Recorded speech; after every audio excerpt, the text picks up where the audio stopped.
Welcome to the deep dive. Mm. With AI moving so fast, it really feels like there's just so much information coming at you all the time. A lot, definitely. Yeah, and you want to keep up, but sorting through the hype, that's tough. Mhm. So our mission today is simple.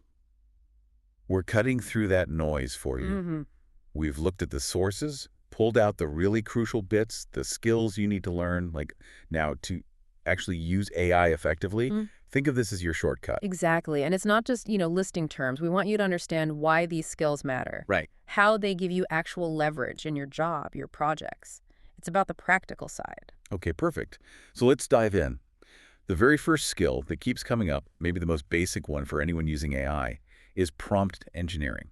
Absolutely fundamental. We hear that term constantly, Mhm. but what does it really mean? If I'm just trying to get, say, ChatGPT to give me a better answer, what am I actually doing? That's a great way to put it. It's less about finding some secret magic words and more about being really precise. Precise. Well, prompt engineering is about translating what you want, your intention, into language the AI properly understands. You have to sort of anticipate how it might misunderstand you. Oh, okay. So instead of just asking, write an email, you'd specify the tone, who it's for, the goal, maybe even how long it should be. You're guiding its thinking to get exactly what you need. Guiding its thinking. I like Yeah. that. Okay, so once you get the hang of talking to the AI clearly with prompts, what's next? Because Yeah. typing everything out one by one isn't always, super efficient. Right. You hit on a key point, efficiency. That's where AI workflow automation comes into play. It takes those single interactions and kind of strings them together. Automating the steps. Exactly. Our sources point to tools like Zapier and Make. They let you link different apps together, set up automations that save a ton of time, and crucially, you don't need to code. No coding, that's huge. Yeah, imagine like your meeting notes get summarized by AI, and then it automatically drafts follow-up emails, all triggered by one thing. That's the power.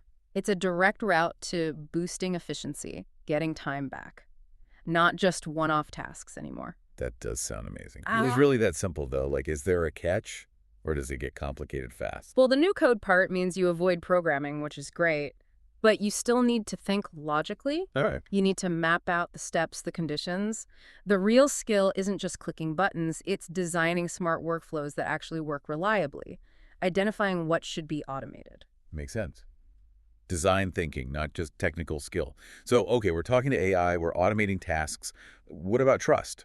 Right. Reliability. How do we get answers we can actually depend on, especially if we want the AI to use our specific information, not just the whole internet? Yeah, that's a critical question. Standard AI models can sometimes, let's say, hallucinate or make things up, right? Because their knowledge is kind of frozen in time from their training. Right, I've seen that happen. So the solution here is something called Retrieval-Augmented Generation, Right. RAG. Our array basically connects the AI model directly to your data. Live data. Think of it like using specialized tools. Frameworks like LangChain or LlamaIndex act as bridges. Bridges to my own stuff? Exactly. Your documents, your databases, internal wikis, whatever. The AI can then pull information directly from there to answer your question. Ah, so it's grounded in actual facts, my facts. Precisely. So the answers are way more accurate, they have context, and you can often verify where the info came from. It's a huge step up from generic answers. That really is a game changer, especially for business use. It feels like these things are moving so fast from just ideas to actual tools we can use. They really are. But AI isn't just about text and data anymore, is it?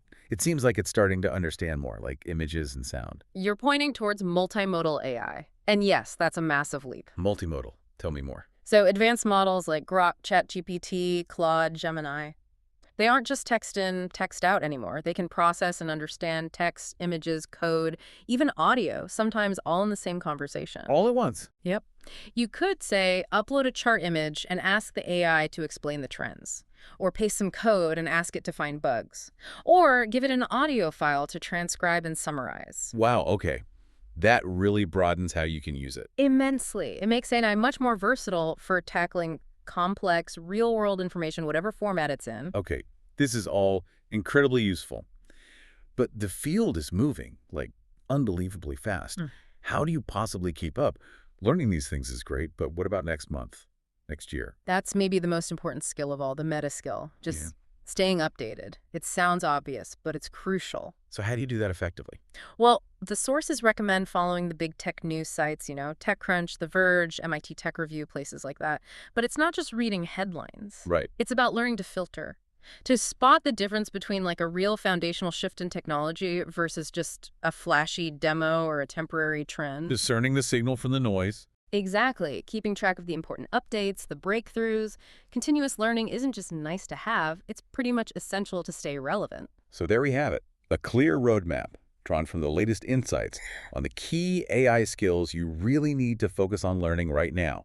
Prompt engineering, workflow automation, REG for accuracy, multimodal capabilities, and that crucial skill of staying current. It really provides a solid foundation. Good. But, given how fast all this keeps changing, it does leave you with a question to think about. Mm-hmm. How will you build that continuous smart learning into your own routine? How will you make sure you're not just keeping up, but actually staying ahead of the curve, ready for whatever comes next in AI?